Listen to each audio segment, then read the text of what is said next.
भैया भैया ऐसा पता लगा है भैया भैया अभी हम लोग भी कॉल किए थे सर, जल्दी कॉल करके वहाँ पे सुबह से किसी ने को नहीं पहुँचा, में कॉल किए थे।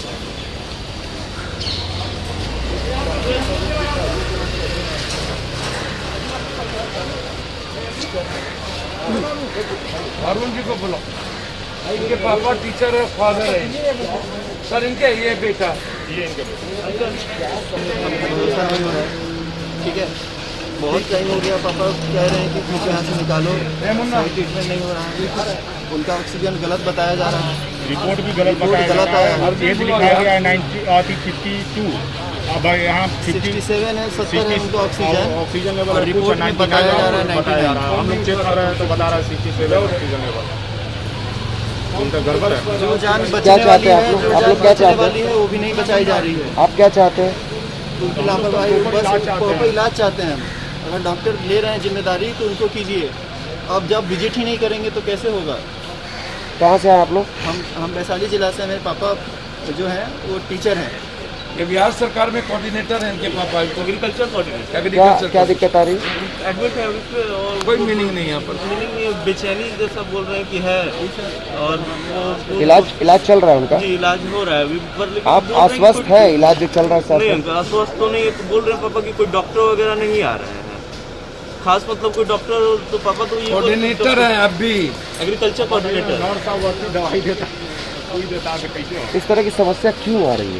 इस तरह सर मैंने आपको पहले भी कहा, वार्ड बॉय कोई टच करने को किसी को तैयार नहीं, मरने के बाद अनाउंस कर देगा, सीधा कहता है कि आप ले जाइए, हम नहीं छुएंगे, जबकि ये सरकार उसके बाद सर कोई, मैंने पहले भी कहा आपको कि आप ऐश्वर्या राय और मिस वर्ल्ड बन करके आम आदमी की सेवा नहीं कर सकते, आपको पेन लेना पड़ेगा उसके बच्चों की तरह।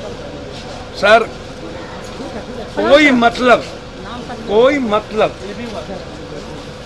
आपको आश्चर्य होगा सर, सीनियर डॉक्टर तो भूल जाइए, और लैट्रिन बाथरूम की स्थिति यह है कि कोरोना से पहले हैजा से मर जाएगा।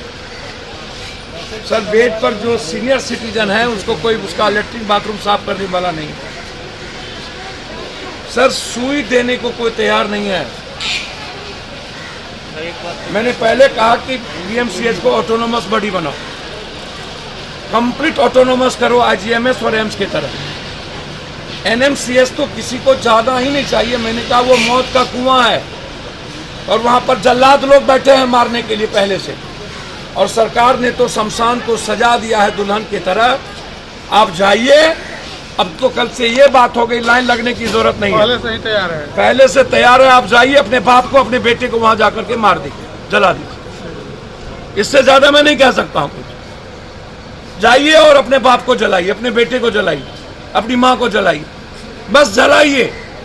No oxygen, no remdesivir, no जीवन रक्षक दवाई, नो बेड, नो डॉक्टर, कुछ नहीं। और जो कंट्री अपने देश में आम आदमी को एक सुई के लिए तरपा दे और ऑक्सीजन के लिए, उस सरकार पर, उस व्यवस्था पर नरसंहार का केस दर्ज होना चाहिए। कोई जनप्रतिनिधि हम होते ना तो हम भी जल्लाद बन गए ना, हम भी रावण और कंस बन गए। लेकिन लोगों को चाहिए कि सबसे अपने कर्तव्य का पालन करना चाहिए। सर वो लोग पैदा हुए हैं सिर्फ चुनाव में पैसे लगाने के लिए, और चुनाव में दिखने के लिए, चुनाव में नफरत पैदा करने। आप यहाँ किस लिए? उसके बाद आप यहाँ किस लिए आए? सर ये मेरा वे है, वे ऑफ लाइफ है, मेरे जीवन का तरीका है, अन्यथा मैं मर जाऊंगा। यदि मेरी माँ, मेरे फादर, मेरा बेटा बीमार होता तो मैं क्यों आता?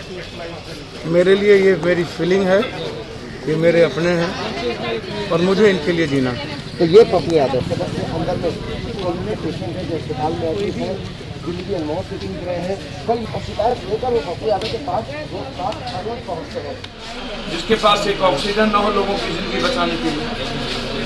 किस सरकार की बात कर? लेकिन नहीं, सरकार के अलावे का क्या मतलब? तो इसका मतलब ये है कि सारे लोग यहाँ पे आ रहे हैं, आप इनमें कोलैप्स है बिल्कुल। क्या हो गया मॉडल दिल्ली? क्या करें बोलिए। क्या हो गया अरविंद के नरेंद्र मोदी जी का दिल्ली? 24-24 आदमी ऑक्सीजन से वहां मरते हैं। यहाँ एक ऑक्सीजन का दाम कितना हो गया? मिनिमम 40,000, 60,000, 7,000 छोटा ऑक्सीजन। ब्लैक होल शुरू हो गया होना, ऑक्सीजन कहीं मिलता नहीं है। आज भी आया हुआ है कि उनके पास ऑक्सीजन का रॉ मटेरियल तक नहीं है। 35,000, 40,000, 60,000, 70,000। आप एनएमसीएच में चले जाइए, एक भी डॉक्टर, एक भी नर्स नहीं मिलेंगे। ऐश्वर्या राय और मिस वर्ल्ड बन करके हम सेवा नहीं कर सकते हैं। मुंह में स्नो पाउडर और क्रीजदार आधार पर हम लोगों की जिंदगी नहीं बचाई जा सकती है। आपके पास कुछ बिल्कुल दाखिला होगी, आप इसकी इच्छा शक्ति नहीं है। आप हमको बताइए, एक वार्ड हुआ है 4,000 से 10,000 रुपया लेता है एनएमसीएच में, और जाकर के दाखिला करके सीट पर फेंक देता है और मरने के लिए छोड़ देता है। कल 23 में वो मौत का एक कुआं बन चुका है। वो सर कोई सुपरिटेंडेंट बस वो लव लेटर लिखेंगे, उनको कोई मतलब नहीं है पेन लेने से। लगभग सीनियर डॉक्टर नहीं देखते, एक भी पेन लेने को तैयार नहीं है।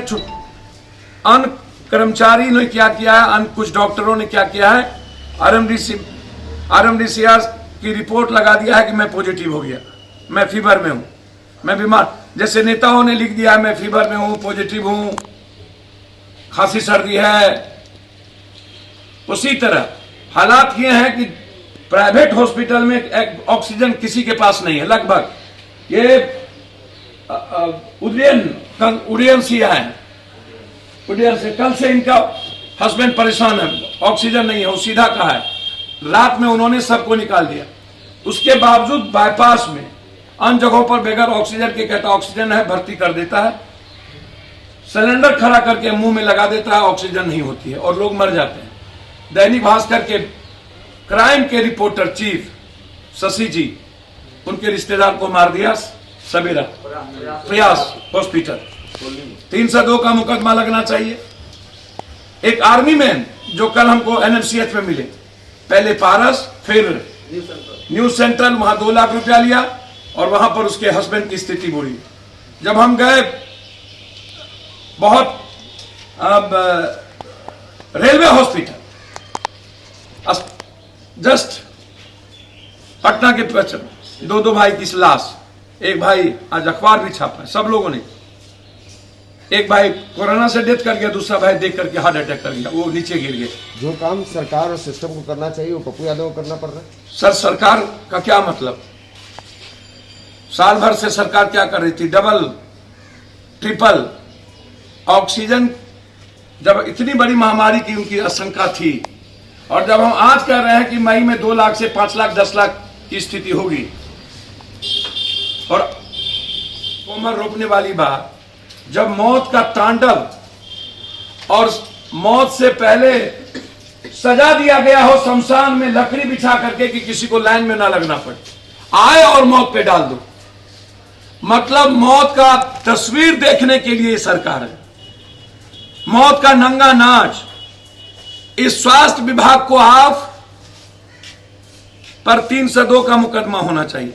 इन लोगों ने महानरसंहार किया है सर। ये लोग तामसवीन है, किसी के बेटे, किसी की मां, किसी की बहन, किसी की भाई को जलते देखने में तसल्ली मिलती है। कई % नेता मरे हैं या अस्पताल गए हैं, कई %। आम आदमी और कॉमन आदमी कई % पदाधिकारी, बहुत कम।